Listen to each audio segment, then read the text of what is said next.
तर आमचं एकत्र कुटुंब आणि सगळं आहे, म्हणजे वाणी फॅमिली आहे आणि 25 वर्षापर्यंत सर्वांची लग्न होतात. तर माझा भाऊ जो माझ्यापेक्षा 1 वर्षाने मोठा आहे, त्याचं लग्न आधीच झालं आहे आणि प्रत्येकजण माझ्या मागे लागला आहे की पुढचा नंबर दिव्याचा आहे.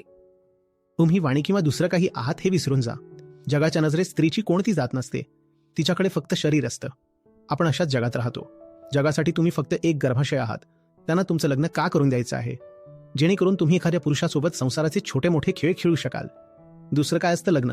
जा मुलं जन्माला घाला, वंशाचा दिवा पुढे नेण्याच्या नावाखाली आम्हाला खेळायला काही खेळणी द्या. जर तुम्ही सुशिक्षित असाल तर तुमच्या शिक्षणाचा वापर स्वतःच्या सक्षमीकरणासाठी करा. ती शक्तीच तुम्हाला तुमच्या अटींवर जगण्याचं बळ देईल. नाहीतर प्रत्येकजण तुमच्यावर आपला हक्क गाजवेल आणि तुम्हाला गृहीत धरेल आणि हळूहळू तुम्हालाही हेच खरं वाटू लागेल. हे जग खूप प्रेमहीन आहे. या जगाला फक्त सत्तेची आणि शक्तीची भाषा समजते. जर तुम्ही कमकुवत आणि परावलंबी राहिलात तर हे ओंगळवाणी जग तुम्हाला सहज गिळून टाकेल. ते तुम्हाला कुठेतरी फेकून देतील आणि तिथंच त्यांची भूमिका संपेल.